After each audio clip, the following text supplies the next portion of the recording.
अस्सलाम वालेकुम। कैसे हैं नाज़रीन आप? आज की मेरी वीडियो का टॉपिक थंबनेल पे तो आप लोगों ने देख ही लिया होगा, तो हम शुरू करते हैं वक्त ज़ाय किए बगैर। सबसे पहले जरियान, इसकी डेफिनेशन: जरियान से मुराद गैर इरादी तौर पर पेशाब के बाद या पहले मनी या मज़ी के लेज़ हरकत रोका जाना, ये जरियान कहलाता है। उसके बाद आता है सिरत इंज़ाल।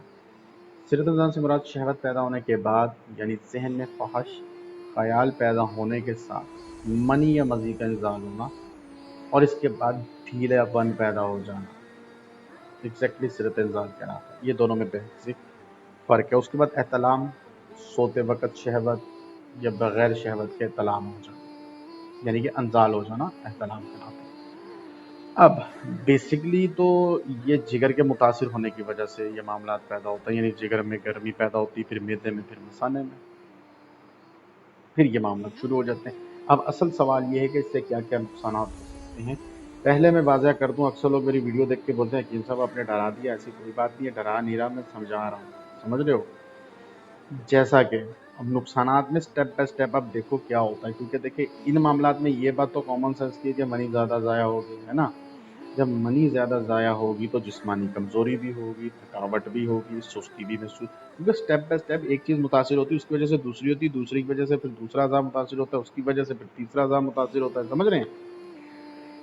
तो अब मैं सीक्वेंस वाइज बता देता हूँ आपको, अब उसके बाद आप लोगों की मर्जी। जैसे कि जिस्मानी कमज़ोरी, थकावट, सुस्ती, काम में दिल नहीं लगना, मायूसी, चिड़चिड़ापन, ये मैंने सीक्वेंस वाइज बता रहा हूँ, ये मैंने लिख के अपने सामने रखा हुआ है, ठीक है। यादाश्त का कमज़ोर हो जाना, परेशान रहना, मायूस सोचे आना, आंखों के आगे अंधेरा, नीचे हल्के पड़ जाना, उम्र से ज़्यादा लगना, चक्कर आना, रंग का पीला हो जाना, वज़न तेज़ी से घटना, जिस्मानी खूबसूरती का फीका पड़ जाना, कम पड़ जाना, मध्यम हो जाना, समझ रहे हो। जिस तरह लोग कहते हैं हम मोटा होना चाहते हैं जी, वज़न ही नहीं बढ़ रहा, खाते पीते हैं, जिस्म को लग ही नहीं रहा है, हम बिस्तर की ख्वाहिश कम से कम होते जाना। कहाँ रहेगी जब इतने मामला, जो मैं सीक्वेंस वाइज बोल रहा हूँ, जब यहाँ तक मामला आ गए तो फिर ख्वाहिश कहाँ रहेगी। और ख्वाहिश किसी ना किसी तरीके से हो भी जाए, एक दफ़ा हम बिस्तरी हो भी जाए, तो दूसरी दफ़ा दिल का तो सवाल ही पैदा नहीं होता, शादी के नाम से घबराने लग जाते हैं। ये सिचुएशन यहाँ तक आती है। हकीमों ने लिखा होता है ना, शादी से घबराने वाले राब्ता करें, इसी वजह से लिखा होता है।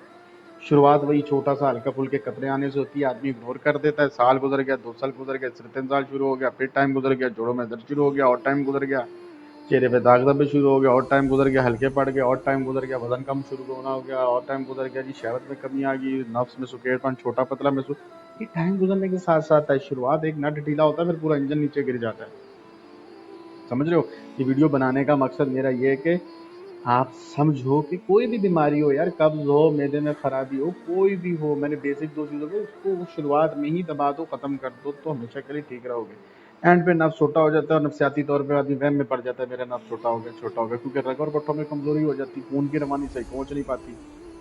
जब खून की रवानी ही सही तरीके से नहीं पहुंचेगी तो आप लोगों का साइज कहाँ से बेहतर महसूस होगा, जो है वो भी छोटा दिखने लग जाएगा, समझ रहे।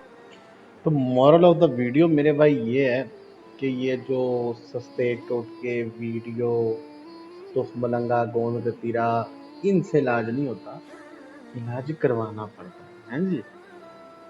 थोड़ा सा अपने ऊपर रहम खाओ और इलाज की तरफ आओ।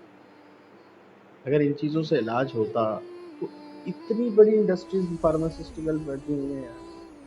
थोड़ा सा अपने ऊपर रहम खाओ और इलाज करवाओ। अब अगर इलाज की बात करें, ठीक है, हाँ, ये कब्ज़ की दवाई मैं फ्री दे रहा हूँ, बीच में याद आ गया, इसे सिर्फ रमज़ान के मौके पे दवाखाने पे आकर ले सकते हो। हाँ, अगर कोई नुस्खा मंगवाओगे मुझसे तो साथ भेज दूंगा, वैसे लेना चाहो तो दवाखाने का एड्रेस वगैरह जो लोग जानते हैं, ठीक है, नहीं तो मुझे व्हाट्सअप करोगे, मैं लोकेशन भेज दूंगा। तो हमेशा की तरह इस रमज़ान में भी ये फ्री मिल रही है, ठीक है। और अब ये जितनी लंबी एक पूरी डिटेलिंग मैंने की है, इस चीज़ को खुद नज़र में रखते हुए ना, मैंने एक नुस्खा खुद तैयार किया है, और इसका ईमानदारी से 120 दरम जो है ना, बनाने पे और अगर कोई डिलीवरी मंगाएगा पहुंचाने तक मेरा खर्चा ही बनता है 120 दरम, और वही ले रहा हूँ सिर्फ इस एक रमज़ान के महीने में। उसके बाद ये वीडियो में रेट बढ़ जाएंगे, ये याद रखना। अब भी सिर्फ इस रमज़ान के महीने में 120 दरम में फ्री डिलीवरी के लिए हर मिजाज के आदमी के लिए ये जो मामला हैं, इन मामला को ठीक करने के लिए मैं दवा दे रहा हूँ।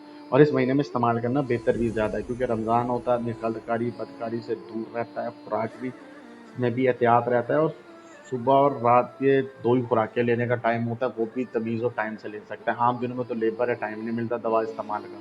تو رمضان ویسے بھی بابرکت مہینہ، استعمال کا ٹائم جیسا ملتا ہے. اگر کوئی لینا چاہے تو 120 درہم میں ڈلیوری فری ہے. میرے نمبر پہ اوکے لکھے، اس نمبر پہ، ٹھیک ہے، کیونکہ فی الحال میں یہی ویڈیو اپلوڈ کر رہا ہوں جس پہ میں یہ آفر دے رہا ہوں. اوکے لکھیں، اپنی لوکیشن بھیج دیں، ٹھیک ہے. تو انشاءاللہ 24 گھنٹے میں 130 درہم میں فری ڈلیوری مل جائے گی. اور ساتھ اگر قبض والی دوا چاہیے، اگر نہیں ضرورت تو نہیں منگواؤ، اگر چاہیے تو لکھ دینا کہ جی قبض والی بھی بھیج دے، تو وہ فری ملے گی. اگر کوئی نسخہ منگواؤ گے ورنہ دواخانے پہ آ کے آپ منگوا سکتے ہیں.